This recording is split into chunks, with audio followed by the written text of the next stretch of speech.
ప్రేమ మధురిమ part 2 రచయిత వెన్నెల గారు రామాపురం. మరుసటి రోజు ఉదయానికి మాధవి గారు భర్త అయిన ప్రభాకర్ గారు చేరుకుంటారు రామాపురానికి. ఇంట్లో అడుగుపెట్టిన ప్రభాకర్ని చూస్తూ బావగారు ఎలా ఉన్నారు అంటూ ఎదురవుతారు రఘురామ్ గారు మరియు పరశురాం గారు. నేను బాగున్నాను, మీరెంత ఎలా ఉన్నారు అని మాటల్లో పడతారు. ఇంతలో వెనక లగేజ్ తీసుకొని వచ్చిన అభిని చూసి ఎలా ఉన్నావు అభి అని అల్లుడిని ప్రేమతో పలకరిస్తారు ప్రభాకర్ గారు. బాగున్నాను మావయ్య. పలకరింపులు అయిపోయాక తిరిగి వంటింట్లోకి వెళ్ళి వివిధ రకాల వంటలు చేసి ఇంటి అల్లుడికి మర్యాదలు చేయటంలో బిజీ అయిపోయారు జానకి గారు మరియు పద్మ గారు. ఇంతలో అక్కడికి వచ్చిన భాను మధు ఎలా ఉన్నారు మావయ్య అని అడుగుతారు. మేం బాగున్నాం మావయ్య. మధు, నీ చదువు ఎలా సాగుతుందిరా? బాగానే సాగుతుంది మావయ్య. ఈ సంవత్సరంలో అయిపోతుంది మావయ్య. ఏంటి మావయ్య, మధు ఏనా? నేను కూడా చదువుకుంటున్నాను, నన్ను అడగవా అని అంటుంది చిరు అలకతో భాను. నిన్ను ఎలా మర్చిపోతాను భాను? నిన్ను మర్చిపోతే నువ్వు ఊరుకుంటావా అని భయం నటిస్తారు ప్రభాకర్ గారు.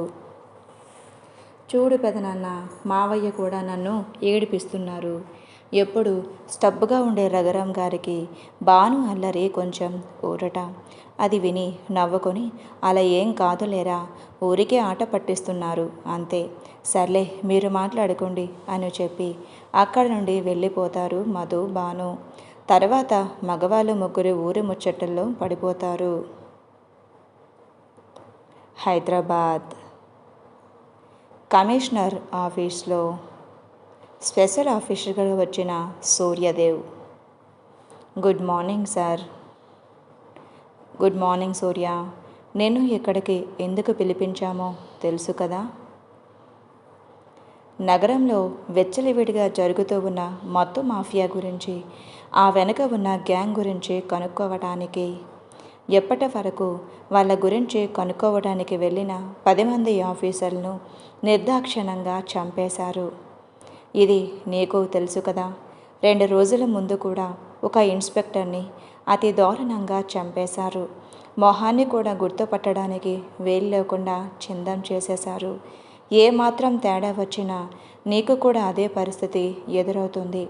అన్ని విషయాలు తీసుకుని ఈ కేసు టేకప్ చేస్తున్నావు కదా?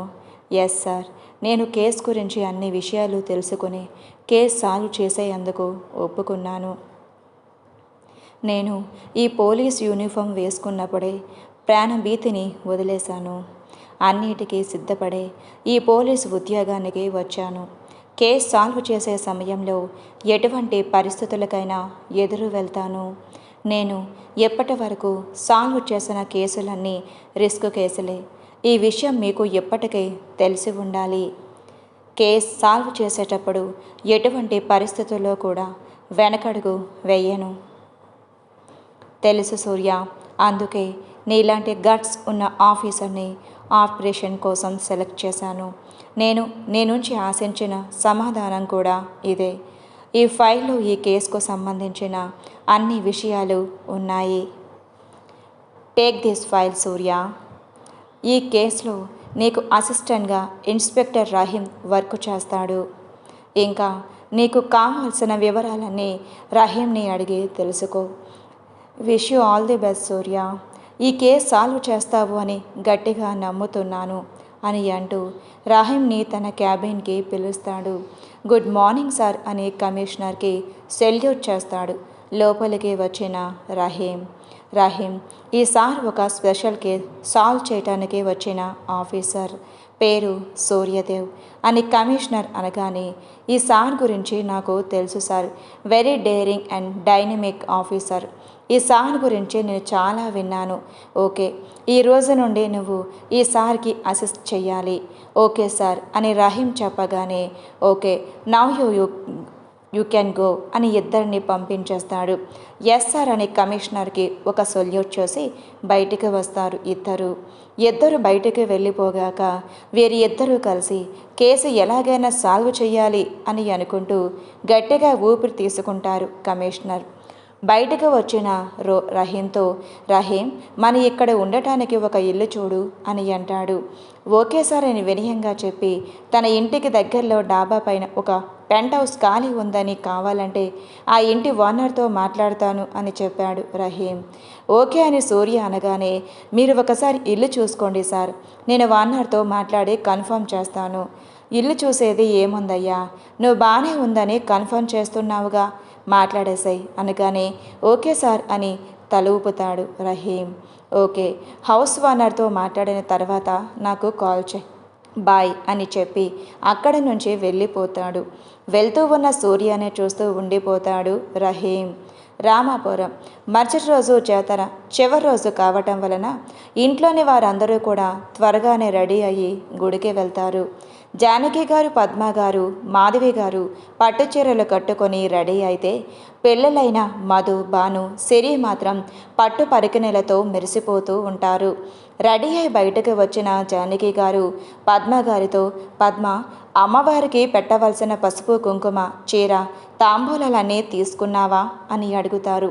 నిన్ననే అన్నీ సర్దిపెట్టి ఉంచానక్క అని అమ్మవారికి సమర్పించవలసినవన్నీ జాగ్రత్తగా మరోసారి చెక్ చేసుకొని వాటిని తీసుకొని బయలుదేరుతారు.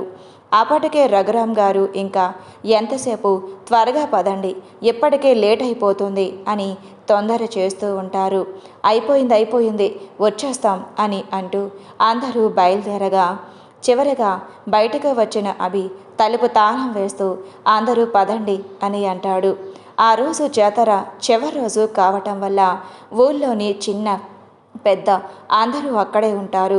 గుడిలోకి వెళ్ళిన రఘురామ్ ఫ్యామిలీ మొత్తం అమ్మవారిని చూసి భక్తితో నమస్కారం చేసుకొని అక్కడ ఉన్న పూజారి గారికి అమ్మవారికి ఇవ్వాల్సిన చీర, తాంబూలం ఒక ప్లేట్లో పెట్టి అమ్మవారికి సమర్పించమని చెప్తారు. పూజారి గారి ఆ ప్లేట్ అందుకొని రఘురామ్ గారి ఫ్యామిలీ మెంబర్స్ అందరి పేర్ల మీద గోత్రనామాలతో పూజ చేసి తీర్థ ప్రదర్శాలు అందుకుంటారు. పూజ అయిపోగానే అందరూ కలిసి గుడిలో ఒకవైపుకు వెళ్ళి మెట్ల దగ్గర కూర్చుంటారు. అభి ప్రసాదంగా ఇచ్చిన కొబ్బరి చిప్పను ముక్కలు తీసుకొని చేసి అందరికీ అలా ముక్క ఇస్తాడు. కాసేపు అక్కడ కూర్చున్న తర్వాత పెద్దవాళ్ళందరూ మరొకసారి అమ్మవారి దర్శనం చేసుకొని బయటికి నడుస్తారు. బయటకు వస్తున్న వారికి ఎదురవుతాడు అప్పుడే గుడికి వస్తున్న భూషణ్ ఫ్యామిలీ. రఘురామ్ గారిని చూసిన భూషణ్, ఎలా ఉన్నా బావా, పండక్కి ప్రభాకర్ వాళ్ళు కూడా వచ్చినట్టున్నారు అని వారిని కూడా పలకరిస్తాడు. మేం బాగున్నాం అని చెప్పి ముందు వెళ్ళి దర్శనం చేసుకోండి అని చెప్పి కదులుతారు రఘురామ్ గారి ఫ్యామిలీ. భూషణ్ పెళ్లి చేసిన తర్వాత రఘురామ్ గారికి ఉండటానికి అదే ఊర్లో వారికి ఉన్న ఇంకొక ఇంటిని వారికిస్తారు. పరికిణీ ఓణిలో మెరిసిపోతున్న మధుని, భానుని చూసి వంకరగా నవ్వుతాడు భూషణ్. వెనకాల ఉన్న మహేష్. గుడిలో పూజ పూర్తి చేసుకొని పెద్దవాళ్ళందరూ ఇంటికి వెళ్తూ పోతే చిన్నవాళ్ళందరూ అక్కడ జరిగే ఎగ్జిబిషన్కి వెళ్ళి వస్తామని చెప్తారు.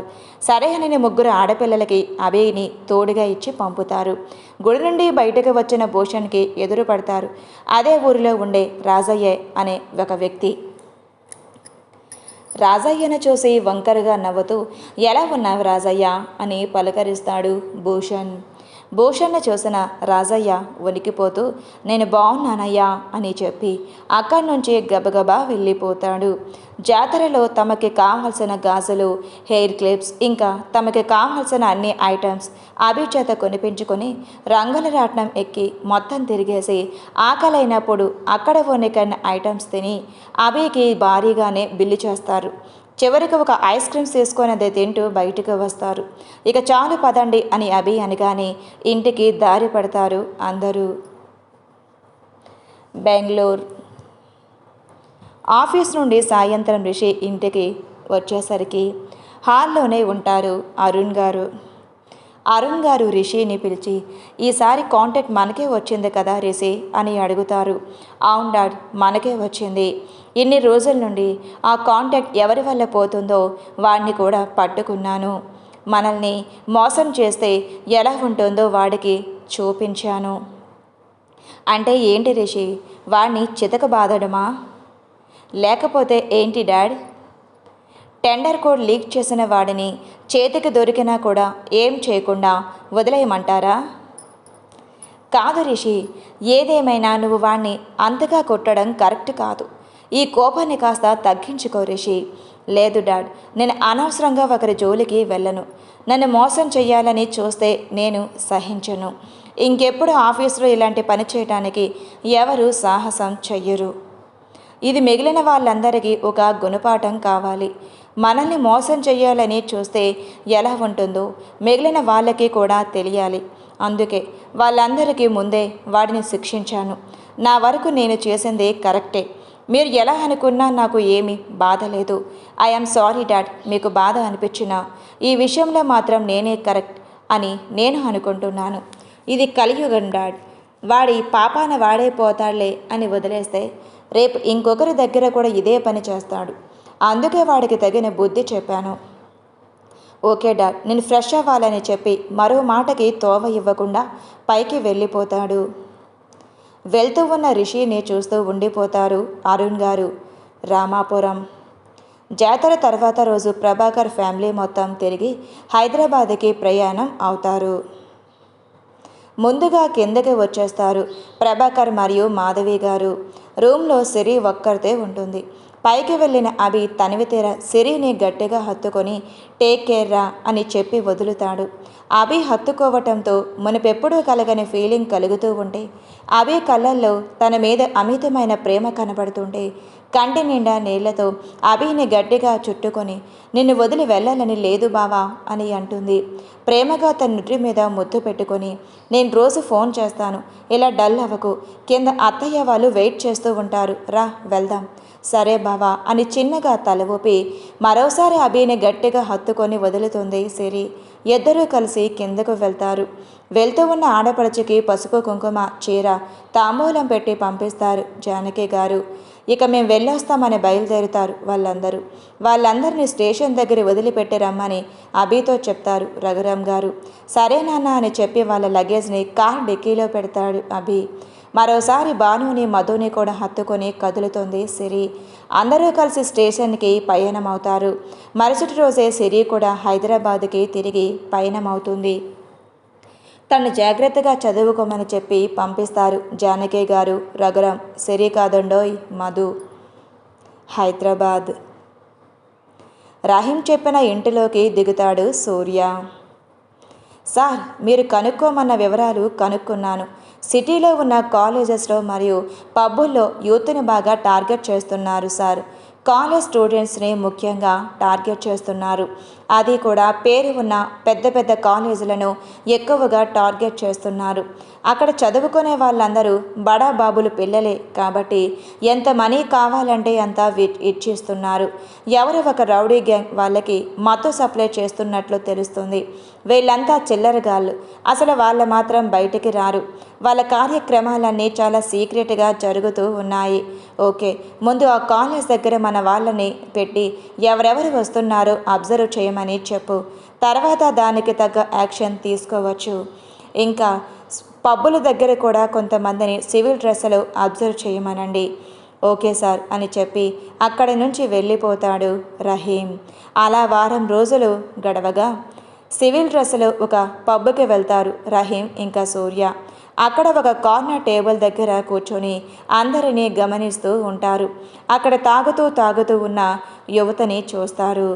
అక్కడ ఉన్న వాళ్ళతో ఒక బడాబాబు కొడుకుది ఆ రోజు పుట్టినరోజు. దానికోసం ఫ్రెండ్స్ అందరికీ పార్టీకి తీసుకొని వస్తాడు. ఎంత కావాలంటే అంత తాగండిరా, ఈరోజు మీకు ఏమి లిమిట్ లేదు. ఈరోజు మీరు ఎంత ఆర్డర్ చేసినా ఆ బిల్ మొత్తం నాదే. ఓకేరా, థ్యాంక్ యూ రా అని అంటూ అందరూ అక్కడ ఉన్న మందు గ్లాసులు వైపు నడుస్తారు. వెయిటర్, ఈరోజు నా ఫ్రెండ్స్ అందరికీ నేను పార్టీ ఇస్తున్నాను. వాళ్ళు ఏది అడిగినా కాదనకుండా ఇవ్వు. ఆ అబ్బాయి అంతకుముందే అక్కడ ఉన్న వాళ్ళందరికీ పరిచయం ఉండటం వలన ఓకే సార్ అని చెప్పి వెళ్ళిపోతాడు. వారందరినీ వచ్చిన దగ్గర నుండి కనిపెడుతూ ఉన్న ఒక వ్యక్తి హాయ్ బాస్ అని ఆ బడాబాబు కొడుకుల్ని పలకరిస్తాడు. హాయ్ అని చెప్పి తన జేబులో సిగరెట్ కోసం వెతకగా ఆ వ్యక్తి తన జేబులో నుంచి ఒక సిగరెట్ తీసి తన నోట్లో పెట్టి వెలిగిస్తాడు. ఆ సిగరెట్ అతను ఎప్పుడు కాల్చి సిగరెట్లా కాకుండా కొత్తగా ఏదో కిక్కిస్తూ ఉంటుంది. ఏంటి బాస్ ఇది, ఏదో మత్తుగా ఉంది, శరీరం అంతా గాల్లో తేలుతున్నట్టుగా ఉంది. ఇలాంటివి ఇంకా ఉన్నాయా? ఉంటే మా ఫ్రెండ్స్ అందరికీ కూడా ఇవ్వు. ఇది మామూలు సిగరెట్ కాదు బాస్, స్వర్గంలో తేలినట్లుగా ఉంటుంది. అవునా, అయితే మా ఫ్రెండ్స్కి కూడా కావాలి. ఒక సిగరెట్ ఏంటి, దీనికంటే మత్తెక్కించేవి చాలా ఉన్నాయి మా దగ్గర. అవునా, అవును, కానీ కొంచెం ఖర్చు అవుతుంది. డబ్బుదేముంది బాస్, మేము ఇవాళ ఆనందంలో మునిగి తేలాలి అంతే. ఎంత ఖర్చు అయినా పర్వాలేదు. ఓకే, కానీ ఒక అరగంట వెయిట్ చేయండి. ఆ బడాబాబు కొడుకే ఓకే అని చెప్పగానే గబగబా ఆ వ్యక్తి బయటకు వెళ్ళి అక్కడ ఉన్న ఒక వ్యక్తిని, అన్నా, ఈరోజు ఒక పెద్ద పార్టీ వచ్చింది అన్నా, వాళ్ళ పార్టీ చేసుకుంటున్నారు. వాళ్లకు మన దగ్గర ఉన్న ఒక సిగరెట్ ఇచ్చి మత్తులోకి దింపితే అలాంటివి ఇంకా ఉన్నాయా? మా ఫ్రెండ్స్ అందరికీ కావాలి అన్నాడు. ఎంత డబ్బు ఖర్చైనా పర్వాలేదు, ఇస్తానన్నా అన్నా. వాడు సరుకు ఇస్తే మనకు మంచి లాభం ఉంటుంది అని అనగానే, వాళ్ళని బాగా చెక్ చేసావా? ఇవ్వచ్చా? ఎటువంటి రిస్క్ ఉండదు కదా అని అడుగుతాడు అక్కడ ఉన్న వ్యక్తి. అసలు ఈ మధ్య పోలీసులు నిఘా ఎక్కువగా ఉంది. లేదన్నా, వాళ్ళని చూస్తుంటే బాగా డబ్బున్న వాళ్ళలాగా ఉన్నారు. ఈవేళ వాడు పుట్టినరోజంట. వాడి ఫ్రెండ్స్ అందరికీ పార్టీ ఇస్తున్నాడు. డబ్బుని అసలు లెక్క చెయ్యట్లేదు. ఇలాంటి వాళ్ళు మన చేతికి చిక్కితే మనకి కూడా మస్తు పైసలు వస్తాయన్నా. ఓకే అని చెప్పి ఒక 10 నిమిషాలు వెయిట్ చేయి, అప్పుడు ఇప్పుడే వస్తానని చెప్తాడు. 10 నిమిషాల తర్వాత కొంత సరుకుతో వస్తాడు ఆ వ్యక్తి. ఆ వ్యక్తి సరుకు తీసుకొని వచ్చేటప్పటికి అంతకుముందు ఉన్న వ్యక్తి అక్కడ ఉండడు. మల్లేష్, అరే మల్లేష్, ఎక్కడున్నావురా? ఇంతలోనే ఎక్కడికి వెళ్ళావురా అని అంటూ ఆ ప్లేస్ అంతా వెతుకుతూ ఉంటాడు ఆ వ్యక్తి. కానీ అతను ఎక్కడా కనపడడు. 5 నిమిషాల ముందు ఏం జరిగింది అంటే, మల్లేష్ వెనకాలే వచ్చిన రాజు ఒక పోలీస్ ఇన్స్పెక్టర్ ఇన్ఫార్మర్. భయ్యా భయ్యా అని పిలుస్తాడు. ఎవరిని పిలుస్తున్నాడు అని వెనక్కి తిరిగిన మల్లేష్ని చూసి, అన్న, ఒక సిగరెట్ ఉంటే ఇవ్వవా? అరే ఎవడ్రా నువ్వు? సిగరెట్ ఏంటి? అదే అన్నా, ఇందాక లోపల ఒకడికి ఇచ్చినావు కదా, అదే అన్నా. ఏ సిగరెట్ అని తడబడుతూ అడుగుతాడు. అరే అన్నా, నువ్విందాక ఆ కాలేజ్ పోరగాళ్ళతో మాట్లాడుతూ ఉంటే చూశాను అన్నా. ఆ సిగరెట్ తాగంగానే ఆ పోరడు ఫుల్ ఖుషి అయ్యిండు. మత్తుగా ఉంది, గాల్లో తేలినట్లుగా ఉంది అన్నాడు. నేను విన్నానన్నా, నాకు కూడా మత్తు కావాలన్నా. అరే నీకెందుకురా? నీకేం తెలుసన్నా నా బాధ? రోజు ఇంట్లో నా పెళ్ళంతో పడలేకపోతున్నా. అదే ఎన్ని తెచ్చి ఇచ్చినా అది కావాలి ఇది కావాలి అని పరేషాన్ చేస్తుంది. పొద్దుగాల సాయంత్రం ఊరికే గొడవ పడుతుంది నాతో. దాని పోరు తట్టుకోలేక ఇక్కడికి వచ్చి ఇలా తాగుతూ ఉంటానన్నా. కానీ ఎంత తాగినా కూడా మత్తు ఎక్కట్లేదు. నేను ఈరోజు ప్రశాంతంగా అన్నీ మర్చిపోవాలి, గాల్లో తేలిపోవాలి. ఒక్కటే చాలన్నా, ప్లీజ్ అన్నా. అరే ఏందిరా ఈ గొడవ అన్నా, ప్లీజ్ ఒక్కసారికి ఇవ్వరాదు. కానీ నువ్వు ఎవరు? ఎక్కడికి ఎవరితో వచ్చావు? అరే నాతో ఎవరు వస్తారన్నా? ఇంట్లో పెళ్ళంతో గొడవయి మనశ్శాంతి కోసం ఒక్కడనే వచ్చిన. చుట్టుపక్కల ఒక్కసారి గమనించి ఎవరూ లేరని నిర్ధారించుకొని, సర్లే కానీ కొంచెం ఖర్చు అవుతుంది. పర్లేదన్నా, నాకు ముందు మనశ్శాంతి కావాలి. సర్లే చూద్దాంలే, కాసేపు ఇక్కడే ఉండు. అలాగే అన్నా. అరే అన్నా, ఇంతకుముందు నేను ఎన్నోసార్లు ఇక్కడికి వచ్చినా కానీ నిన్ను ఎప్పుడూ చూడలేదన్నా అని మల్లేష్ అంటాడు రాజు. అరే నేను రోజు రాన్రా, అప్పుడప్పుడు వస్తూ ఉంటాను. ఓ అవునా అన్నా, అయితే ఈరోజు నా అదృష్టం, నువ్వు నాకు కనిపించావు. నేను ఈరోజు మా ఇంట్లో గొడవలన్నీ మర్చిపోయి ఫుల్గా ఖుషి అవుతా. ఇంతలో రాజుకి ఏదో ఫోన్ రావడంతో అతని మాటలను బట్టి అతని మీద అనుమానం వస్తుంది మల్లేష్కి. తన గురించి పూర్తిగా తెలుసుకోకుండా తొందరపడ్డాను అని అనుకుంటాడు మల్లేష్. అక్కడి నుండి మెల్లిగా పారిపోవాలని చూస్తాడు. కానీ మందు నుండి రాజుని, మల్లేష్ని దూరం నుండి గమనిస్తున్న రహీం స్పీడ్గా పరిగెత్తుకుంటూ వచ్చి మల్లేష్ని గట్టిగా ఒడిసి పట్టుకొని అక్కడికి పక్కనే ఉన్న చీకటి ప్రదేశంలోకి లాక్కెళ్తాడు. ఇది జరిగింది. ఇంతలో సన్నగా ఏవేవో మూలుగులు వినపడుతుంటే అటువైపుగా చూసిన ఆ వ్యక్తికి అక్కడికి కొంచెం దూరంలో చిన్న చిన్న దెబ్బలతో పడి కనిపిస్తాడు మల్లేష్. అన్నా రావద్దన్నా, వెళ్ళిపో వెళ్ళిపో అని అరుస్తూ ఉంటాడు. ఇంతలో అక్కడి నుంచి పరిగెత్తాలి అని చూసిన ఆ వ్యక్తిని వెనక నుంచి పట్టుకుంటాడు రహీం. ఎక్కడికిరా పారిపోతున్నావు అని వాడిని గట్టిగా ఒడిసి పట్టుకుంటాడు. అరే, ఎవర్రా మీరు? మమ్మల్ని ఎందుకు పట్టుకున్నారు? మేము ఎవరో మీకు తెలియదు అనుకుంటా. మా అన్నకు కానీ మీరు మిమ్మల్ని కొట్టారు అని తెలిసిందో మిమ్మల్ని బ్రతకనివ్వడు. మీ మంచి కోసమే చెప్తున్నా, మమ్మల్ని వదిలేసి వెళ్ళిపోండి. ఇంతలో మల్లేష్, అరే అన్నా, వీళ్ళెవరో కాదన్నా, పోలీసులన్నా. ఏంటి పోలీసులా? అరే, పోలీసులు ఇక్కడికి ఎలా వచ్చారా? అంతా చెక్ చేశాను అన్నావు కదా. చేశానన్నా, కానీ ఉన్నట్టుండి ఎలా వచ్చారో తెలియట్లేదు. మమ్మల్ని పట్టుకున్నా మీకు ఏ ఇన్ఫర్మేషన్ దొరకదురా. కానీ మా అన్నకు మీరు చిక్కారంటే మాత్రం మిమ్మల్ని ఊరికే వదలడు. ఇంత చెప్పినా ఇంకా ఎందుకు మమ్మల్ని పట్టుకున్నారు? మా అన్నకు ఎదురు తిరిగిన ఇంతకు ముందు పోలీసుల గతి ఏమయ్యిందో మీకు తెలుసు కదా. ఇంకా ఎందుకు కోరి ప్రాణాల మీదకు తెచ్చుకుంటారు? మమ్మల్ని వదిలేసి పోండి అని అనగానే ఇందాకటి నుండి వాళ్ళ మాటలన్నీ వింటున్న సూర్య, ఎరా మీ అన్న అంత పోటుగాడా? సరే రమ్మను, మీ అన్న సత్తా ఎంతో చూద్దాం. రహీం, వీళ్ళ దగ్గర ఉన్న సరుకంతా హ్యాండ్ ఓవర్ చేసుకో అని అంటాడు. ఇంకా వీళ్ళిద్దరిని స్టేషన్కి కాదు, మన స్పెషల్ ఇంట్రాగేషన్స్ ప్లేస్కి తీసుకుని వెళ్ళు. మన రీతిలో వీళ్ళకి తగ్గ రాచ మర్యాదలు చెయ్యండి. వీళ్లకు మర్యాదల్లో మన వైపు నుండి ఎలాంటి లోపం రాకూడదు రహీం. ఓకే సార్ అనేసి రహీం వాళ్ళ ఇద్దరిని తీసుకొని వెళ్ళిపోతాడు. లోపలికి వచ్చిన సూర్య అక్కడ తాగుతూ తూలుతూ ఊగుతున్న వాళ్ళందరినీ ఒకసారి చూసి ఆ పబ్లోని సీసీటీవీ ఫుటేజ్ని కలెక్ట్ చేసుకుంటాడు. అక్కడ పనిచేసే వెయిటర్ని పిలిచి ఇంతకుముందు సిగరెట్ ఇచ్చిన మల్లేష్ ఫోటోని చూపించి, ఇతనెవరో తెలుసా? ఇక్కడికి ఎన్ని రోజుల నుండి వస్తున్నాడు అని అడుగుతాడు. ఇతను ఎవరో మాకు ఎవరికి తెలియదు సార్, అప్పుడప్పుడు ఇక్కడికి వస్తూ ఉంటాడు. మామూలుగా వచ్చే కస్టమర్స్. ఇతనితో పాటు అనుమానంగా ఎవరైనా ఎప్పుడైనా కనిపించారా? లేదు సార్, మేము ఎప్పుడూ అంతగా గమనించలేదు. నార్మల్గా వచ్చే రెగ్యులర్ కస్టమర్ అంతే. అంతగా అడుగుతున్నారు, ఏమైంది సార్? ఏం లేదులే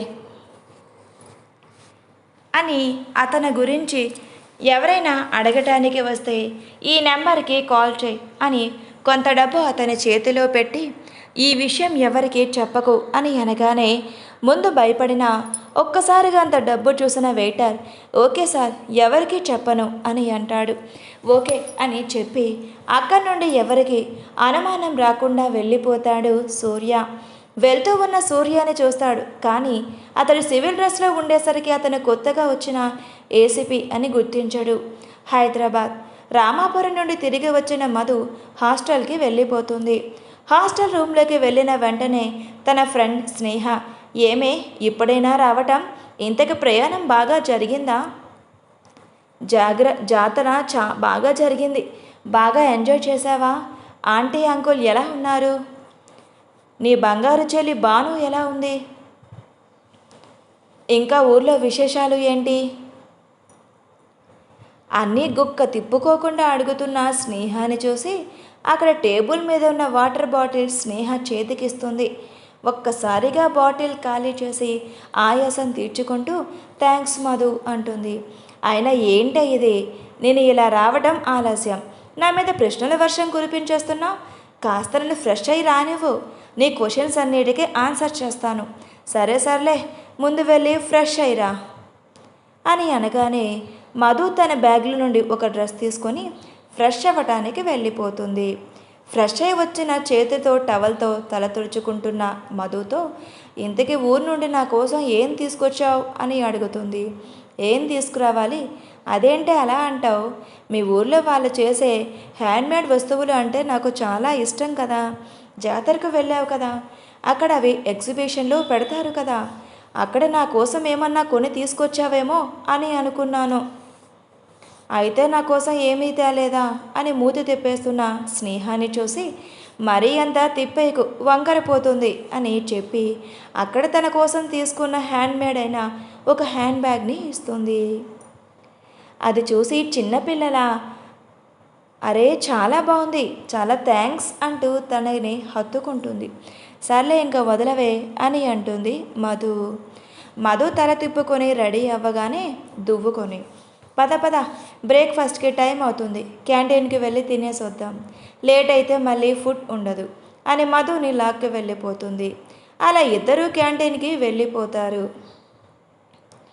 క్యాంటీన్ నుండి తిరిగి వచ్చేటప్పుడు అరే మధు చెప్పడం మర్చిపోయాను, ఆ రాజేష్ గాడు నీ కోసం తెగ ఆరాటపడుతున్నాడు. నువ్వు 4 రోజుల నుంచి కనిపించకపోయేసరికి నువ్వు ఎక్కడికి వెళ్ళావు, ఎప్పుడు వస్తావని రోజు నా ప్రాణం తీస్తున్నాడు. నేను వాడికి సమాధానం చెప్పలేక చస్తున్నాను. అయినా వాడు రోజు నీ వెనకబడి వాడి లవ్ని యాక్సెప్ట్ చేయమని నీ వెంట పడుతుంటే ప్రిన్సిపల్కి కంప్లైంట్ ఇవ్వచ్చు కదే, అప్పుడు అది ఇంకా పెద్ద ఇష్యూ అవుతుంది, అందరికీ తెలుస్తుంది. ఇంకొన్ని నెలల్లో ఎలాగో చదువు అయిపోతుంది. ఇప్పుడు నాకు ఎలాంటి కాంప్లికేషన్స్ పెట్టుకోవటం ఇష్టం లేదు. ఇక్కడ ఏదైనా గొడవ జరిగితే మా నాన్న వెంటనే నన్ను చదువు మానిపించి ఊరికి తీసుకుని వెళ్ళిపోతాడు. అందుకే ఊరుకుంటున్నాను. కానీ ఇలా ఎన్నాళ్ళే, చూద్దాంలే, మరీ ఎక్కువగా గొడవ చేస్తే అప్పుడు ఆలోచిద్దాం. సరే నీ ఇష్టం. మధు బ్యాగ్ల నుండి తన వస్తువులన్నీ కబోర్డ్లో సర్దటానికి తీస్తుంది. సర్దేటప్పుడు తన తల్లి పంపించిన 2 బాక్సులను కూడా తీస్తుంది. అలా తీసేటప్పుడు అరే ఈ బాక్స్లో ఏమున్నాయి అంటూ ఓపెన్ చేస్తుంది స్నేహ. అరే వావ్, సున్నుండలు, జంతికలు, అరే ఎంతైనా ఆంటీ చేతి వంట మహా అద్భుతం అని ఒక్కొక్కటి తింటూ నెమరు వేస్తుంది. అరే ఇప్పుడే కదా టిఫిన్ తిని వచ్చింది, మళ్ళీ ఎప్పుడే ఇవి తింటావు? ఎన్ని తిన్నాను ఏంటి, జస్ట్ 2 ఇడ్లీలే, 1 దోశ అంతే కదా, వీటికి ఇంకా నా పొట్టలో ప్లేస్ మిగిలి ఉందిలే. అలా మాట్లాడుకుంటూ తన బట్టలన్నీ కబోర్డ్లో సర్దేస్తుంది మధు. బెంగళూరు. రిషి ఆఫీస్లో తన క్యాబిన్లో కూర్చొని సీరియస్గా సిస్టంలో వర్క్ చేస్తూ ఉంటాడు. ఇంతలో డోర్ నాక్ చేయకుండా లోపలికి వచ్చిన వివేక్ అరే ఏంట్రా ఎప్పుడు వర్కేనా, సరదాగా అలా బయటకు వెళ్దాం రా అని అంటాడు. నీతో కలిసి అలా సరదాగా తిరిగి ఎన్నాళ్ళు అయ్యిందో అని పాత రోజుల్ని గుర్తు చేసుకుంటాడు. ఎక్కడికి వెళ్ళాలేంటి, అరే ఒకసారి అలా జాలీగా తిరిగేసి వద్దాంరా. ఆయన ప్రాజెక్ట్ మన చేతికి వచ్చినందుకు ఇంకా నువ్వు నాకు పార్టీ ఇవ్వలేదురా, ఏం కావాలేంటి, అలా పబ్కి వెళ్దాంరా, కాసేపు అలా ఎంజాయ్ చేసి తిరిగి వద్దాం. సర్లే ఈవేళ నైట్కి వెళ్దాంలే. అరే నువ్వేనా ఇంత త్వరగా ఒప్పుకుంది, ఈవేళ ఏ దేవుడు నన్ను కరుణించాడు అని అనగానే చిన్న నవ్వు నవ్వుతాడు రిషి. అరే ఇది నిజంగానే ఇప్పుడు నువ్వు నవ్వావా, ఏంట్రా ఈవేళ నా మీద ఇన్ని వర్షాలు కురిపిస్తున్నావు, ఎప్పుడూ సీరియస్గా ఉండే నీ మొహంలో నవ్వా అని అనగానే మళ్ళీ సీరియస్గా ఒక లుక్ ఇస్తాడు రిషి. ఓకే ఓకే సీరియస్ అవ్వకలే, ఇంతకీ జితేంద్రాన్ని ఒక కంట కనిపెడుతున్నావా లేదా? ఉన్నాన్రా, వాడి వెనక నిఘా పెట్టాను, వాడు యాక్టివ్నెస్ అన్నీ మనకు తెలుస్తాయి. ప్రస్తుతానికైతే వాడి వైపు నుంచి ఏ మూమెంటు లేదు, కామ్గానే ఉన్నాడు, కానీ ఏదో చేస్తాడని అనిపిస్తుంది. సర్లే చూద్దాంలే, నువ్వు నైట్ పార్టీకి రెడీగా ఉండు ఇప్పుడు, సరే అని తర్వాత నాకు హ్యాండ్ ఇవ్వాలని చూడకు. ఓకేరా బాయ్ అని చెప్పి ఆ క్యాబిన్ నుండి వెళ్ళిపోతాడు వివేక్. వివేక్ వెళ్ళిన తర్వాత మరొకసారి జితేంద్ర గురించి ఆలోచనలో పడతాడు రిషి. ఆ రోజు నేను ఆ ప్రాజెక్ట్ పూర్తి చేయనివ్వమని అంతగా ఛాలెంజ్ చేసిన వాడు ఎందుకు కామ్గా ఉన్నాడు, ఏం ఆలోచిస్తున్నాడు, ఏమి చెయ్యాలని చూస్తున్నాడు, ఎందుకైనా మంచిది జాగ్రత్తగా ఉండాలి అనే మనసులోనే అనుకుంటాడు రిషి. హైదరాబాద్. ఊరు నుండి తిరిగి వచ్చిన తర్వాత మళ్ళా కాలేజ్లో అడుగు పెడుతుంది మధు. తన వెనకే స్నేహ కూడా. కాలేజ్లోకి అడుగు పెడుతూనే అటు ఇటు చూస్తూ లోపలికి అడుగేస్తుంది మధు. కాలేజ్ క్యాంపస్లో క్లాసెస్ ఎగ్గొట్టి ఒక చెట్టు కింద కూర్చొని తన గ్యాంగ్తో ముచ్చట్లు చెప్తున్న రాజేష్ను చూసి, అరే మామ, ఈరోజు మధు వచ్చిందిరా అని దూరం నుండి పరిగెత్తుకుంటూ వచ్చి చెప్తాడు వాడ ఫ్రెండ్ ఒకడు. ఆ మాట వినగానే ఒక్కసారిగా పైకి లేచి, అవునా, నిజమా అని అడుగుతాడు రాజేష్. అదే క్యాంపస్లో చదువుతూ ఉన్నాడు రాజేష్ కూడా. కాకపోతే బ్రాంచెస్ వేరు. డబ్బు పరపతి ఉన్న ఒక బడాబాబు కొడుకు. అందుకే కాలేజ్లో వాడి చుట్టూ తిరుగుతూ ఉన్నారు వాడి ఫ్రెండ్స్. వాడి మాటకి ఎవరు ఎదురు చెప్పరు. వాడే వాళ్ళ గ్యాంగ్కి లీడర్. ఎప్పుడు దమ్ము కొడుతూ పార్టీలు అంటూ పబ్బుల చుట్టూ తిరుగుతూ చెడు అలవాట్లకి అలవాటు పడతాడు. వాడికి ఫ్రెండ్స్ కూడా వాడు తానా అంటే తందానా అంటారు. వాడు ఇచ్చే పార్టీల కోసం, వాళ్ళ అవసరాలు తీర్చుకోవటం కోసం. ఇంకా వాడికి ఎదురు తిరిగితే వాళ్ళు ఏం చేస్తాడు అనే భయంతో. అలాంటి వాడికి అనుకోకుండా ఒకరోజు కాలేజ్ క్యాంపస్లో ఎదురుపడుతుంది మధు. చుట్టూ షార్ట్ మిడ్డీస్, జీన్స్ టాపీస్లో ఫుల్ మేకప్తో ఉన్న మిగిలిన అమ్మాయిలందరూ ఒక ఎత్తు అయితే, light yellow churidar, white legging దుప్పటాతో లైట్ మేకప్తో పద్ధతిగా అందంగా ఉన్న మధు వారందరికీ మధ్య స్పెషల్గా కనిపిస్తుంది అతడికి. ఎవరి ఈ అమ్మాయి, ఎన్ని రోజులు ఎక్కడ ఉంది, ఎప్పుడు నా కంట కనపడలేదే అని అనుకుంటాడు. చుట్టూ ఉన్న ఆడపిల్లలకి మధుకి ఎంత తేడా ఉందో. కాస్ట్లీ డ్రెస్సులో ఫుల్ మేకప్తో, చేతి కాస్ట్లీ ఫోన్లతో ఎప్పుడు చాటింగ్లో మునిగిపోయి ఉన్న వాళ్ళందరూ ఒక ఎత్తుగా అయితే, సహజ సౌందర్యంతో చేతికి బుక్స్ ఉన్న బ్యాగ్తో అందరూ మెరిసిపోతున్న మధు ఒక ఎత్తు అందంగా. అందుకని ఆ రోజు నుండి మధు వెంట పడుతూ ఉంటాడు. మధు కాలేజ్కి వచ్చింది అని వినగానే అక్కడి నుండి లేచి పరుగు పరుగున కాలేజ్ గేటు వైపు అడుగులు వేస్తాడు. హాయ్ మధు అని మధుని చూసి పల్లెగలిస్తాడు. సడన్గా ముందుకు వచ్చిన అతన్ని చూసి ఒక్కసారిగా తడబడి పక్కకు నడుస్తుంది. ఏంటి మధు, 4 రోజుల నుంచి కాలేజ్కి రాలేదు, ఏమైపోయావు, ఎక్కడికి వెళ్ళావు అని అడుగుతాడు. తన మాటలు విన్నా కూడా సమాధానం ఇవ్వకుండా పక్క నుండి వెళ్ళబోతుంది మధు. ఏంటి మధు, అడుగుతూ ఉండే చెప్పకుండా నీ పాటికి నువ్వు వెళ్ళిపోతున్నావు? ఏం లేదు, క్లాస్కి టైం అయ్యింది, అందుకే వెళ్తున్నాను అని చెప్పి అక్కడి నుంచి గబగబా వెళ్ళిపోతుంది. వెళ్తూ ఉన్న మధుని చూసి, ఏముందిరా ఈ అమ్మాయిలో ఎంతమంది వాళ్ళంతటా వాళ్ళు నేను కావాలని వచ్చినా ఈ కలగని అలజడి ఈ పిల్లని చూస్తే కలుగుతుంది అని అనుకొని ఒక్కసారి గుండె మీద చెయ్యి వేసి రుద్దుకుంటాడు. బెంగళూరు. సమయం రాత్రి 8 గంటలు. వివేక్ రిషితో కలిసి పబ్కి వెళ్ళడానికి రెడీ అయి ఉంటాడు. అప్పుడే అక్కడికి వచ్చిన రిషి వివేక్ని పికప్ చేసుకుని అక్కడి నుండి బయలుదేరుతాడు. వెళ్తూ ఉన్న వాళ్ళ కార్నే ఫాలో అవుతుంది దూరం నుండి ఇంకో కారు. ఫాలో అవుతున్న కార్లో ఉన్న ఒక వ్యక్తికి జితేంద్ర దగ్గర నుండి ఫోన్ వస్తుంది. ఫోన్ లిఫ్ట్ చేసి, హలో సార్, ఫాలో చేస్తున్నాను సార్, వాళ్ళకి మీ మీద ఏ అనుమానం రాదు సార్, ఈరోజు మీరు చెప్పిన పని అయిపోతుంది అని అంటాడు ఆ వ్యక్తి. చూస్తూ ఉండగానే రిషి కార్ ఒక ఫేమస్ పబ్ దగ్గర ఆగుతుంది. కిందకి దిగి పబ్లోకి వెళ్తాడు రిషి ఇంకా వివేక్. లోపలికి వెళ్ళి ఒక టేబుల్ దగ్గర కూర్చొని చుట్టూ చూస్తూ ఉంటారు. వెయిటర్ని పిలిచి డ్రింక్ ఆర్డర్ చేస్తారు. ఒకవైపు డీజే సౌండ్స్, ఇంకోవైపు డ్యాన్స్ ఫ్లోర్ మీద తాగుతూ తూలుతూ డ్యాన్స్ చేస్తున్న అమ్మాయిలు అబ్బాయిలు.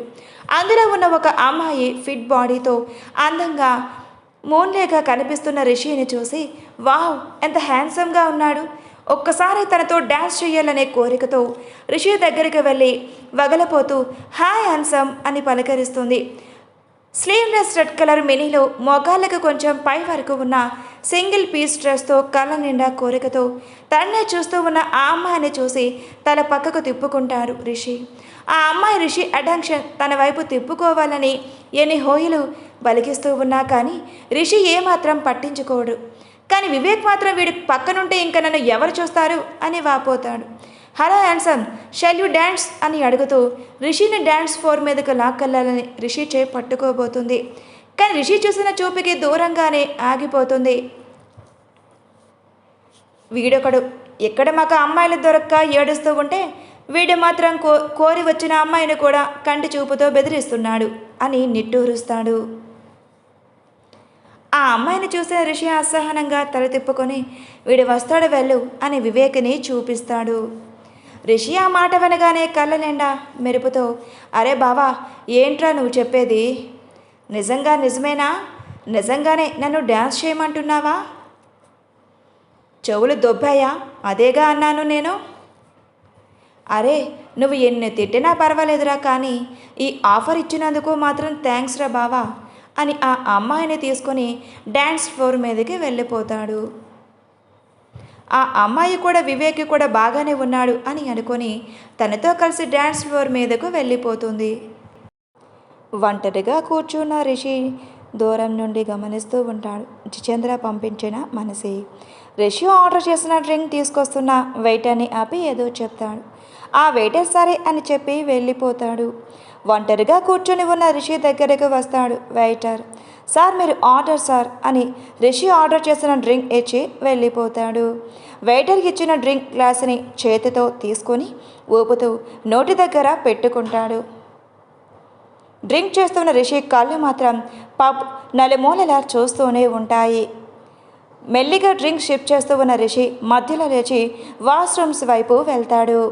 5 నిమిషాల తర్వాత రిషి వెనకే వెళ్ళిన జితేంద్ర మనిషి అక్కడ ఎంత వెతికిన రిషి కనపడకపోయేసరికి అటువైపు వచ్చాడు కదా, ఇంతలో ఎటు వెళ్ళిపోయాడు అని అనుకొని అక్కడ ఉన్న తన మనుషులకి ఫోన్ చేస్తాడు. ఏమయ్యిందన్నా, ఎక్కడికి రమ్మన్నావు? ఆ రిషి ఇటువైపే వచ్చాడ్రా, కానీ ఎటు వెళ్ళాడో ఇంతలోనే కనిపించకుండా పోయాడు. అదేంటన్నా? ఏమోరా, వాడు ఎక్కడున్నాడో ఏమో, అందరూ వెతకండి. ఈవేళ మనకు అప్పగించిన పని ఎట్టి పరిస్థితుల్లో పూర్తి అవ్వాలి, లేకపోతే ఆ సార్ మనల్ని బ్రతకనివ్వడు. అలాగే అన్నా అని అలా ఒకవైపు రిషిని వెతకడానికి వెళ్ళిపోతారు. 10 నిమిషాల తర్వాత అందులోని మెయిన్ హెడ్ మిగతా వాళ్ళందరికీ ఫోన్ చేస్తాడు రిషి దొరికాడా అని కనుక్కోవటానికి. కానీ అందరి ఫోన్లు రింగ్ అవుతూ ఉన్నా ఏ ఒక్కరూ ఫోన్ తీయరు. ఏమైంది వీళ్ళకి, ఒక్కరు కూడా ఫోన్ తీయట్లేదు అని అసహనంగా తల తిప్పి చూడగానే వెనకే ఉంటాడు 6 అడుగుల రిషి. ఒక్కసారిగా గంభీరంగా ఉన్న రిషిని చూసిన వాడి మొహం బెక్కు చచ్చిపోతుంది. తన కళ్ళ ముందే యముడిలా రిషి కనిపిస్తూ ఉంటే భయంతో 2 అడుగులు వెనక్కి వేస్తాడు.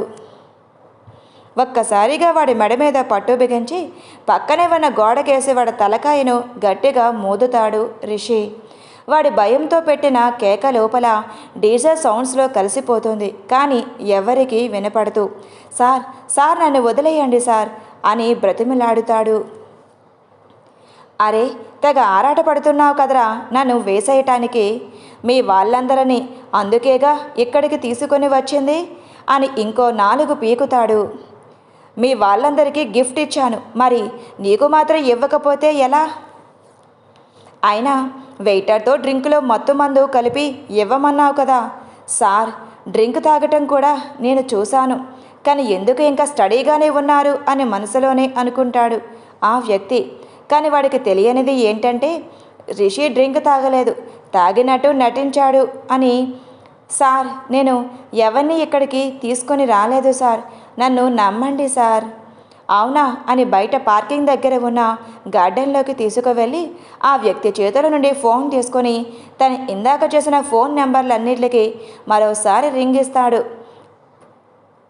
ఫోన్లన్నీ కూడా ఒక దగ్గరే మోగుతూ ఉండటంతో ఏం జరిగిందో అర్థం కాదు ఆ వ్యక్తికి. రిషి వాణ్ణి ఒక్కసారిగా అక్కడి నుంచి పక్కకు తోసేస్తాడు. అప్పుడు చూస్తాడు అక్కడ కుప్పలుగా దెబ్బలతో కింద పడి ఉన్న వాళ్ళ మనుషులని. ఒక్కసారిగా వాళ్ళని అలా చూసిన ఆ వ్యక్తికి ఏం జరిగిందో అర్థం కాదు. కానీ వాళ్ళందరినీ కొట్టింది మాత్రం రిషి అని అర్థమవుతుంది. దానితో రిషిని చూసి ఇంకా భయంతో గజగజ వణికిపోతాడు. అరే, నేనెవరో తెలియదన్నావు కదరా, మరి నన్ను చూసి ఎందుకురా అలా వణికిపోతూ ఉన్నావు అని మరో 4 పీకుతాడు రిషి. సార్ వదిలేయండి సార్, మీ గురించి తెలియక ఈ డీల్కి ఒప్పుకున్నాను, ఇంకెప్పుడు మీ జోలికి రాను సార్ అని రిషి కాళ్ళ మీద పడతాడు ఆ వ్యక్తి. అరే, నిన్ను చూస్తే జాలేస్తుందిరా నాకు, నువ్వు ఇంత ఇంతగా అడుగుతున్నావు కాబట్టి నిన్ను వదిలేస్తాను. కానీ ఇంతకీ మిమ్మల్ని ఈ పని చేయమని చెప్పిందో ఎవరో చెప్పు. సార్, ఆ వ్యక్తి ఎవరో మాకు తెలియదు, కానీ మా ఫోన్కి మీ ఫోటో వచ్చింది. ఈ వ్యక్తి మీద అటాక్ చేస్తే మీకు 50 లక్షలు ఇస్తానని చెప్పి డీల్ కుదిరించుకున్నాడు. ముందుగా 10 లక్షలు అడ్వాన్స్ కూడా ఇచ్చాడు. మిగిలింది పని అయిపోయాక ఇస్తానన్నాడు సార్. మేం కూడా 50 లక్షలు వస్తాయి కదా అని డీల్కి ఒప్పుకున్నాము. కానీ ఆ వ్యక్తి ఎవరో మమ్మల్ని డైరెక్ట్గా కలవలేదు సార్. ఫోన్లోనే డీల్ మొత్తం జరిగిపోయింది. అందుకే మిమ్మల్ని రోజు ఫాలో అవుతున్నాము. మీరు ఎప్పుడెప్పుడు ఎక్కడికెక్కడికి వెళ్తున్నారో అన్నీ గమనిస్తూనే ఉన్నాము. ఈరోజు ఇక్కడ పబ్బు కాబట్టి ఎవరు మమ్మల్ని గమనించరు అనే ధైర్యంతో మిమ్మల్ని దెబ్బ కొట్టాలని చూసాం, అంతే సార్ అని మర్యాదకే మర్యాద నటిస్తూ చెప్పాడు. అరెరే, నా వాల్యూ తీసేశారు కదరా. మరి 50 లక్షలేంట్రా? మరి నేను అంత చీప్ ఏంట్రా? అసలు విషయం వదిలేసి ఇంత చీప్ ఏంట్రా అని అడుగుతూ ఉన్న రిషిని చూసి ఆ వ్యక్తి అయోమయంలో ఏం మాట్లాడాలో అర్థం కాలేదు. ఇంతలోనే ఆ వ్యక్తి ఫోన్కి ఒక ప్రైవేట్ నెంబర్ నుండి ఫోన్ వస్తూ ఉంటుంది. ఆ వ్యక్తి ఆ నెంబర్ చూసి, సార్, ఈసారి మాతో డీల్ కుదిరించుకుంది. కానీ ఆ వ్యక్తి కానీ ఎవరో మాకు తెలియదు. కేవలం ఫోన్ నుండి మాత్రమే డీల్ చేశారు. స్క్రీన్ మీద అది ఒక ప్రైవేట్ నెంబర్ అని మాత్రమే తెలుస్తూ ఉంటుంది. ఫోన్ లిఫ్ట్ చేసి స్పీకర్లో పెడతారు ఆ వ్యక్తి. అటువైపు నుండి జితేంద్ర ఆరాటం ఆపుకోలేక, యారా, వెళ్ళిన పని అయిపోయిందా అని అడుగుతాడు. అయిపోయిందిరా, నువ్వు ఒక్కడవే బ్యాలెన్స్ అని కంగుమనే కంఠంతో అంటాడు రిషి. రిషి వాయిస్ వినగానే ఒక్కసారిగా చేతుల నుండి ఫోన్ జారిపోతుంది జితేంద్రకి. నువ్వు ఎవరో వీళ్లకు తెలియకపోయినా నాకు తెలుసురా.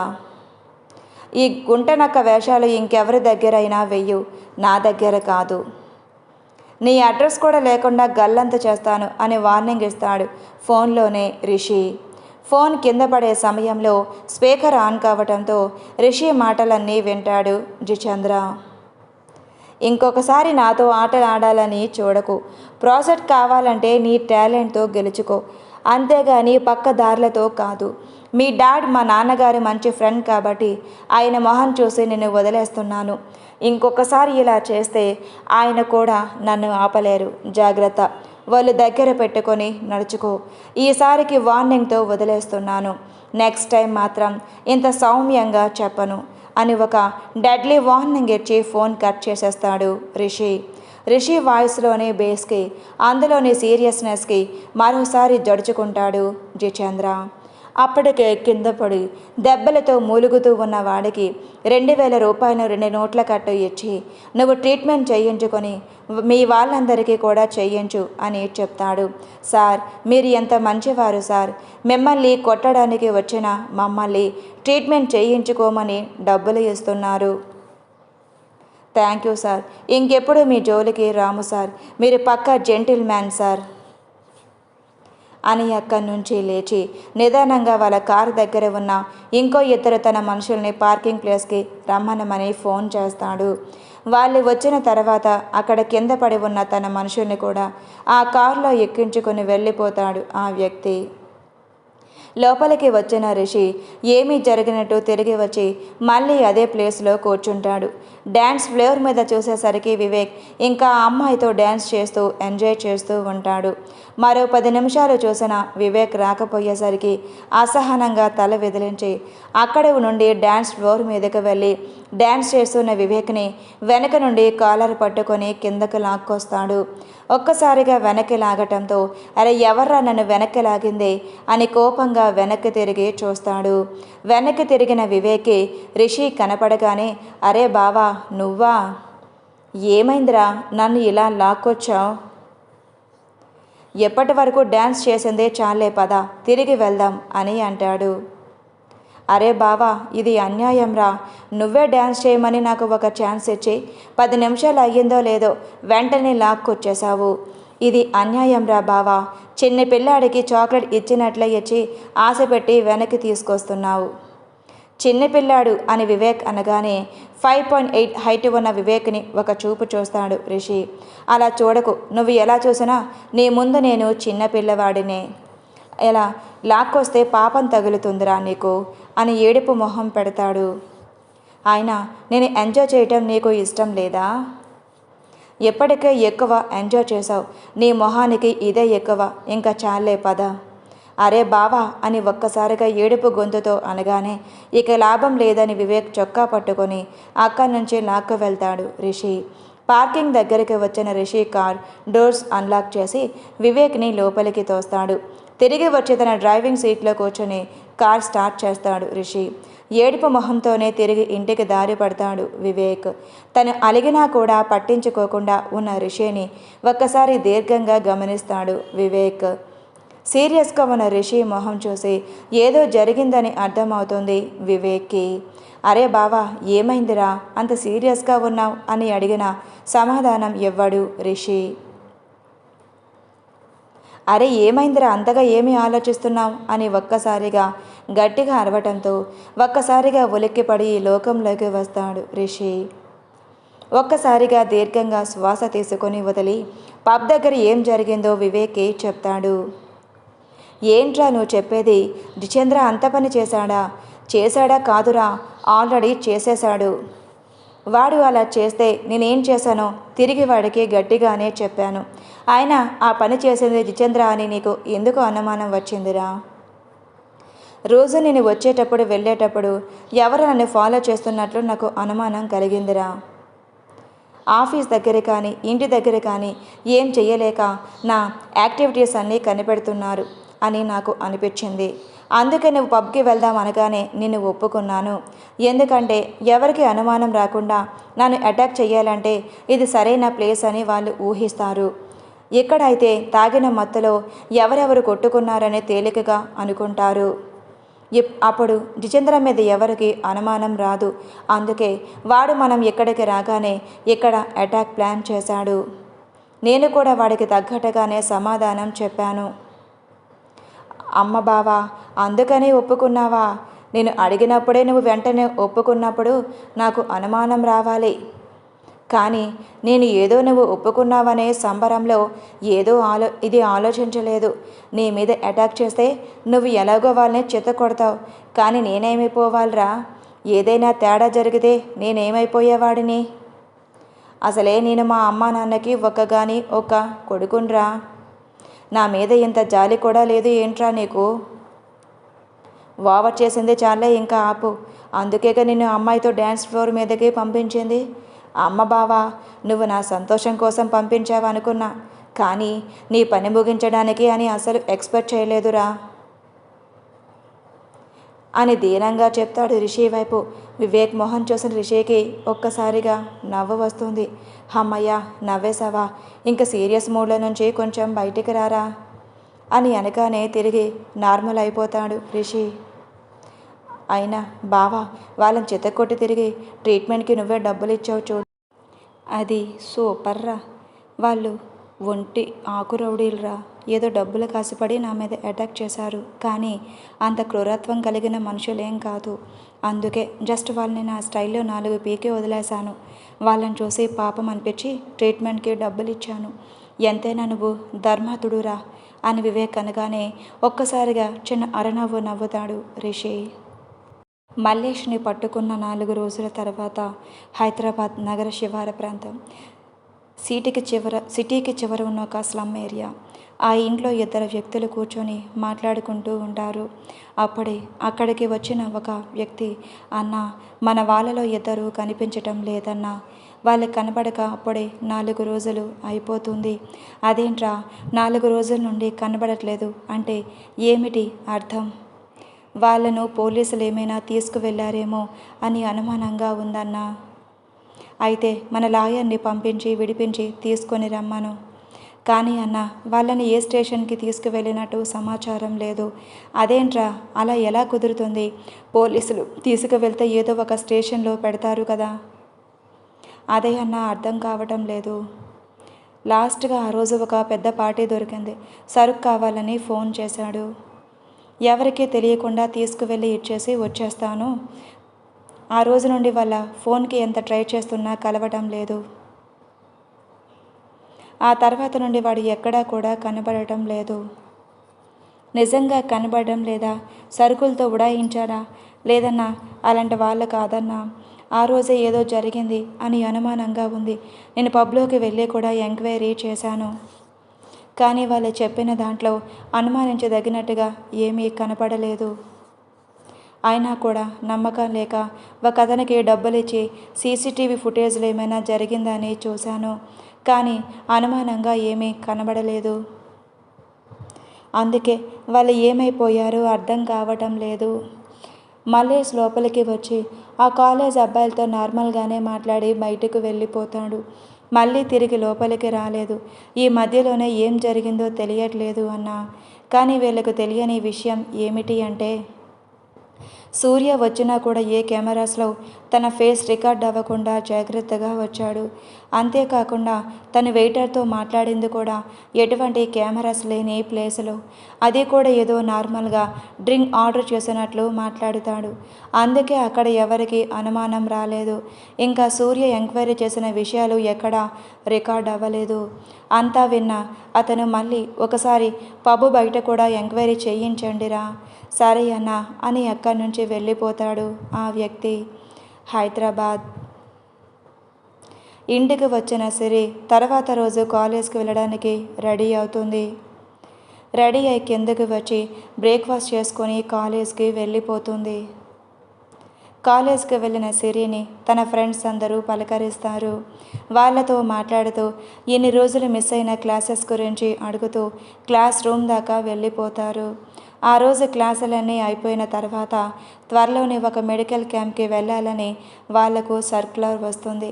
మెడికల్ క్యాంప్ అంటే ఎక్కడికి తీసుకువెళ్తారో అని అందరూ అనుకుంటూ ఉండగా అది రామాపురం అని ఒక విలేజ్ అని చెప్తారు. ఊరి పేరు రామాపురం అని తెలియగానే మరొకసారి అభిని చూడవచ్చు అని సంతోషపడుతుంది సిరి.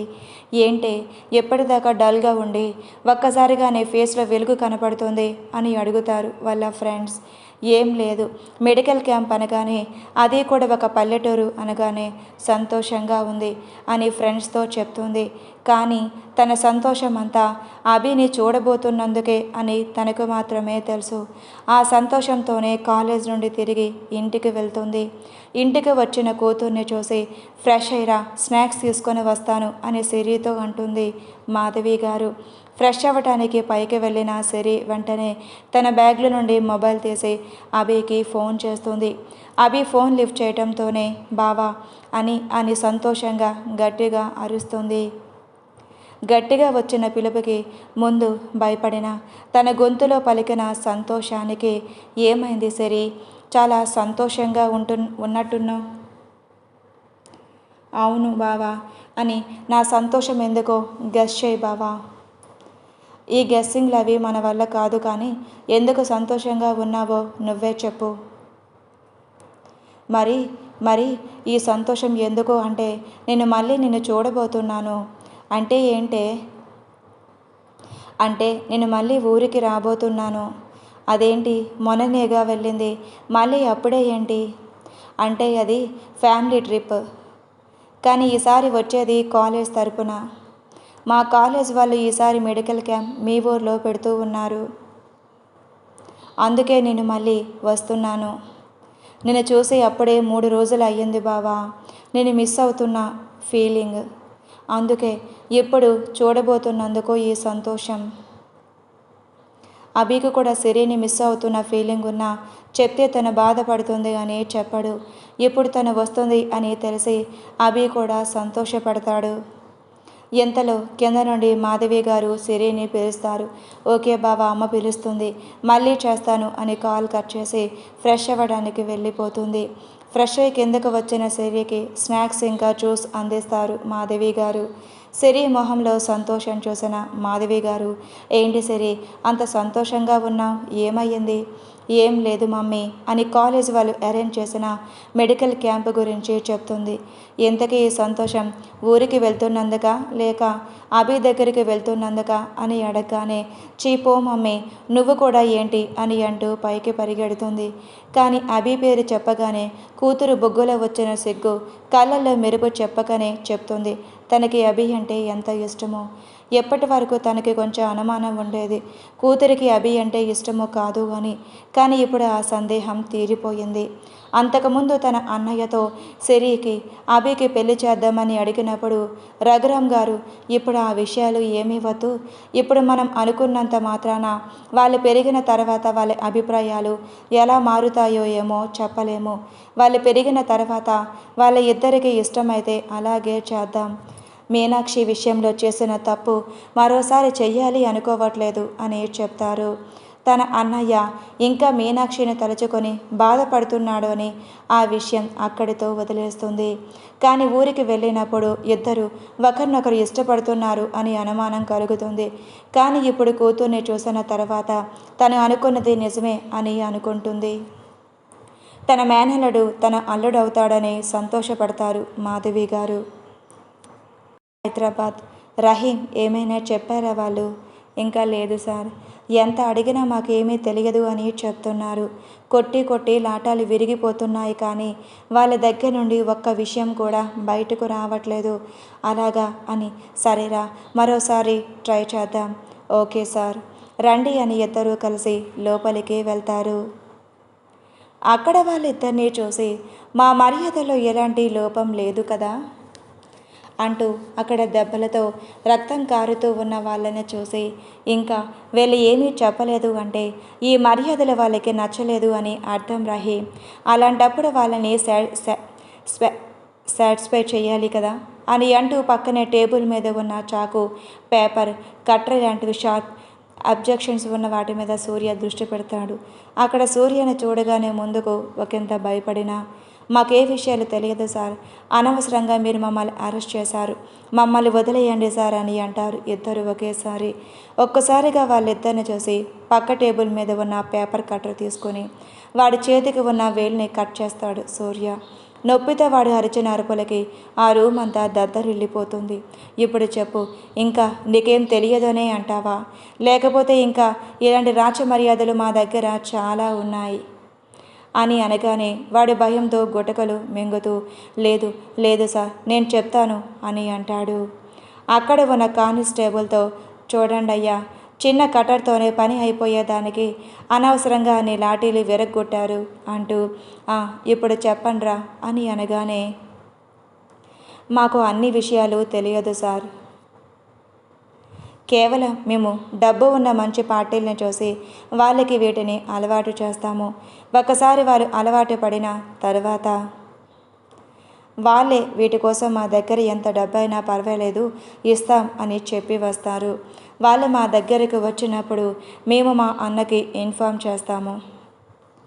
మా అన్న సరుకు తీసుకుని మా దగ్గరికి వచ్చి ఇస్తాడు. తర్వాత డబ్బులు తీసుకుని వెళ్ళి అతనికి ఇస్తాం. మేము ఎంత ఎక్కువ మంది వీటికి అలవాటు పడితే అన్న ఎక్కువ పైసలు ఇస్తాడు మాకు. ఇంతకీ మీ అన్న ఎవర్రా అనగానే భయంగా చూస్తూ, మా అన్న గురించి మీకు చెబితే మమ్మల్ని చంపేస్తాడు సార్, చెప్పకపోతే మీరు ఎప్పటికీ ఇక్కడి నుంచి బయటపడలేరు. అంతేకాదు, మీరు ఇక్కడ ఉన్నది ఈ విషయం ఎవ్వరికీ తెలియదు, ఇక్కడే మిమ్మల్ని చంపేసినా కూడా ఎవ్వరు అడగరు అని అనగానే, వద్దు సార్, మమ్మల్ని చంపొద్దు సార్ అని వేడుకుంటాడు. అయితే మీకు సరుకు ఎవరు సప్లై చేస్తారో వారి గురించి చెప్పండి. మాకు సరుకులు కావాల్సిన వచ్చినప్పుడు ఒక నెంబర్కి ఫోన్ చేస్తాము.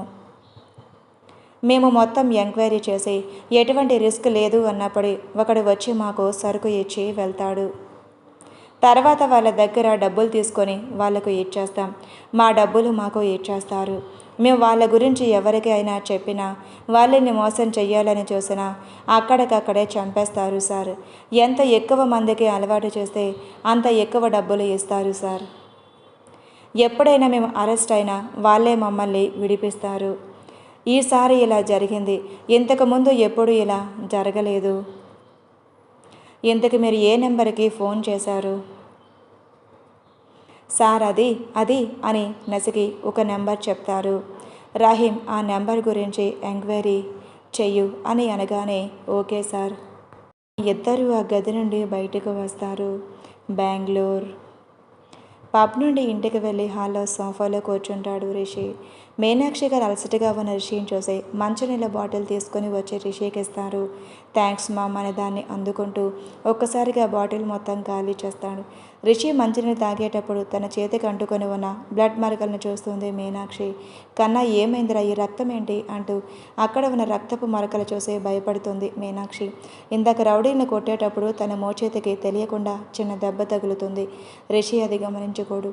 ఇప్పుడు మీనాక్షి గారు దాన్ని చూసి కంగారు పడుతూ ఫస్ట్ ఎయిడ్ బాక్స్ తీసుకొని గాయాన్ని నీట్గా క్లీన్ చేసి తర్వాత బ్యాండేజ్ వేస్తారు.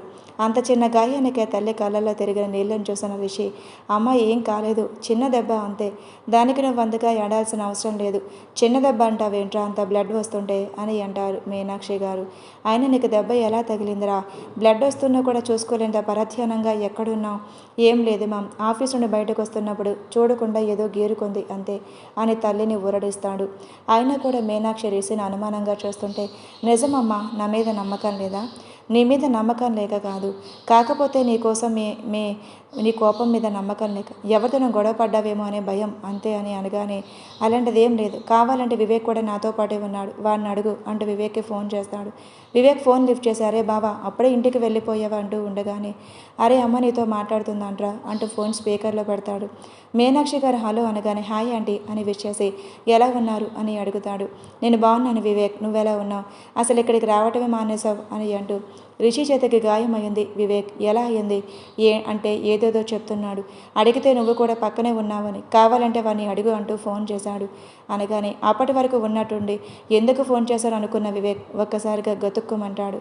నువ్వేం చెప్పావో నాకేం తెలుసురా నాయన, ఇప్పుడు నేను కానీ నువ్వు చెప్పిన దానికి రివర్స్లో చెబితే రేపు నీ చేతిలో నా చావు కన్ఫర్మ్ అని అనుకుంటూ ఉండగానే అంతలో మాట్లాడేవేంటి వివేక్ అని మీనాక్షి గారు పిలవగానే ఒక్కసారిగా ఈ లోకంలోకి వచ్చి అంటే అది అని ఒక వెర్రి నవ్వు నవ్వుతూ, రిషి చెప్పింది నిజమే ఆంటీ అని చెప్పి తప్పించుకోవాలనుకుంటాడు.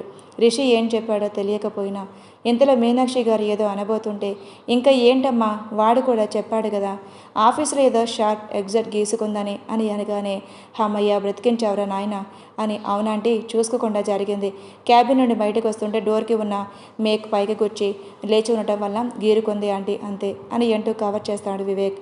ఓకేరా బాయ్ అని వెంటనే కాల్ కట్ చేస్తాడు రిషి ఫోన్ పెట్టేసిన తర్వాత ఒకసారి శ్వాస పీల్చి వదిలి, వీడి వల్ల నాకు ఎప్పుడు హార్ట్ అటాక్ రావటం ఖాయం అని అనుకుంటూ ఇన్ని రోజులు వీడు యూఎస్ నుండి ఎందుకు రాలేదని బాధపడ్డా కానీ వస్తే నా బీపీని ఈ రేంజ్లో పెంచుతాడని అనుకోలేదు అని అనుకుంటూ మంచం మీద వాలిపోతాడు వివేక్. హైదరాబాద్ కాలేజ్కి వచ్చిన మధు ఎప్పుడు రాజేష్ని తప్పించుకొని తిరుగుతూ ఉంటుంది. అప్పటికి 4 రోజుల నుండి రాజేష్కి కంటపడకుండా తిరుగుతూ ఉన్న తన ముందుకు ఉన్నట్టుండి వస్తాడు రాజేష్. ఏమైంది మధు, నన్ను తప్పించుకొని తిరుగుతున్నావు అని అంటూ తన చేతిని పట్టుకోవడానికి ప్రయత్నిస్తాడు. కానీ మధు తను ఆ పని చేయనివ్వకుండా వెనక్కి జరుగుతుంది. ఓకే రిలాక్స్, నేను నిన్నేమీ చేయట్లేదు, జస్ట్ నీతో మాట్లాడాలని ట్రై చేస్తున్నాను అంతే. ఓకే, నువ్వు మాట్లాడకపోయినా పర్వాలేదు, కానీ నన్ను తప్పించుకొని పోవాలని చూడకు. ఇంతలో పక్కన ఉన్న స్నేహ ఏంటి రాజేష్ది, తనతో మాట్లాడటం లేదు అంటే తనకి నువ్వంటే ఇష్టం లేదనే కదా అర్థం. ఇంకా నువ్వు ఎందుకు తన వెంటే పడుతున్నావు? మా గురించి నీకెందుకు స్నేహ, నీ పని నువ్వు చేసుకో. నేను ఇప్పటి వరకు ఏ ఆడపిల్లతో తప్పుగా ప్రవర్తించలేదు, మొదటిసారి నీ విషయంలో దాన్ని తప్పేటట్టు చేయకు, అది నీకే మంచిది అని అనగానే అసహనంగా చూస్తుంది స్నేహ. తిరిగి మధు వైపు ఒకసారి చూసి, ఏంటి మధు ఇది, కనీసం నా వైపు కూడా చూడవా? సర్లే ఈ రోజుకి నేను వెళ్ళిపోతున్నానులే, మళ్ళీ రేపు కలుద్దాం, బాయ్ మధు అని వెళ్తూ ఓయ్ అని స్నేహాన్ని పిలిచి, నీ ఫ్రెండ్ని జాగ్రత్తగా చూసుకో, ఏదైనా తేడా వచ్చిందో నీకు పడతాయి అంటూ ఒక వార్నింగ్ ఇచ్చి మరీ వెళ్తాడు రాజేష్. వెళ్తున్న తన్నే చూస్తుంది మధు. అదేంటి వాడు అంతలా అంటుంటే కూడా ఏం మాట్లాడకుండా చూస్తూ ఉండిపోతావు? అతడికి చెడు అలవాట్లు ఉన్న ఫ్రెండ్స్తో తిరిగిన ఆడపిల్ల జోలికి రావడం ఎప్పుడూ చూడలేదు, ఎవరి దగ్గరికి కూడా హద్దు మేరలేదు. అందుకే అతని మీద కంప్లైంట్ చేయాలి అనిపించలేదు. ఒకవేళ కంప్లైంట్ చేస్తే తన కెరియర్ మీద మర్చపడుతుంది. నా వల్ల ఒకరు ఇబ్బంది పడటం నాకు నచ్చదు, అందుకే ఏం మాట్లాడకుండా నా పని నేను చూసుకుంటున్నాను అని అంటుంది. ఆ మాటలు విన్న స్నేహ, నువ్వు నీ అతి మంచితనం అని ఒక నిట్టూర్పు విడుస్తుంది. సర్లే పద, క్లాస్కి టైం అయిందని చెప్పి ఇద్దరూ అక్కడి నుంచి వెళ్ళిపోతారు. Please like and subscribe for more videos. Story ఎలా ఉందో కామెంట్ చేయండి.